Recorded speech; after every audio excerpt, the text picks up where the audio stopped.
goes through final flight checks in the cockpit of an F-16. Just make sure all my switches are set in the right position. The throttle's free and clear.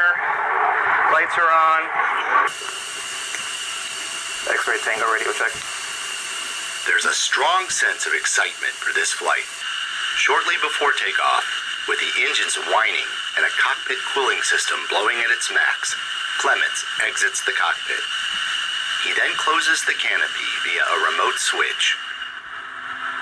Powered up and ready for flight, the F-16 begins to roll down the runway. There you see, notice the red tail. No pilot in the cockpit.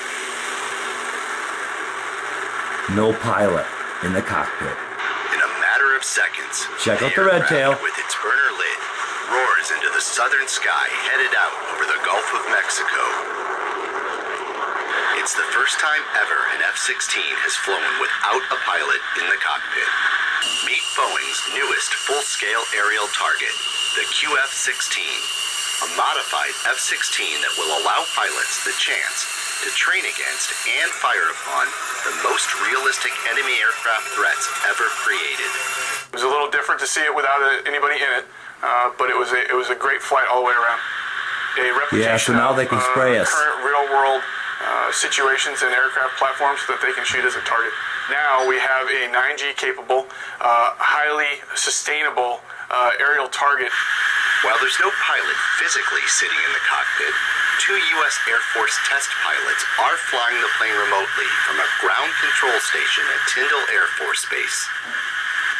Today, no pilot in the cockpit. It gets you a little more on your toes, on edge, but the flight itself went very well. It went as advertised. The jet performed well and did what it was supposed to do.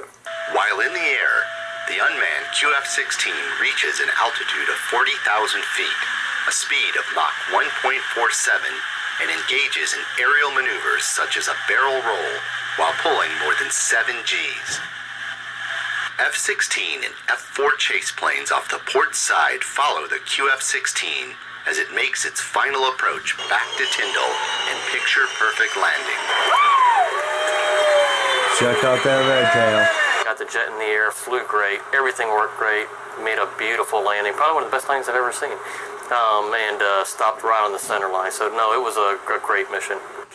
So far, Boeing has modified 6 QF-16s, all of which had been stored at Davis-Monthan Air Force Base in Arizona. In fact, the plane used in the first unmanned flight had been out of service for 15 years. Modifying the F-16s to fly remotely was a challenge for the team. Fantastic integration work done by the team early on that we still are pretty amazed at, really, that the team was able to think about everything that they thought of to make this thing work. For former F-16 pilots like Jason Clements, helping create a full-scale unmanned aerial target has led to mixed emotions. I love the F-16 and brag about it a lot, and now to get something ready to take off on its own so somebody else can shoot it down makes it a little bittersweet in my eyes. This is why I became an engineer. This program is, to me, the epitome of my career. This is what it was all about. I mean, to be able to take this airplane, figure it out, make it work, and it's just been a blast. It's cool. Yeah, as they outfit it for chemical spraying and geoengineering.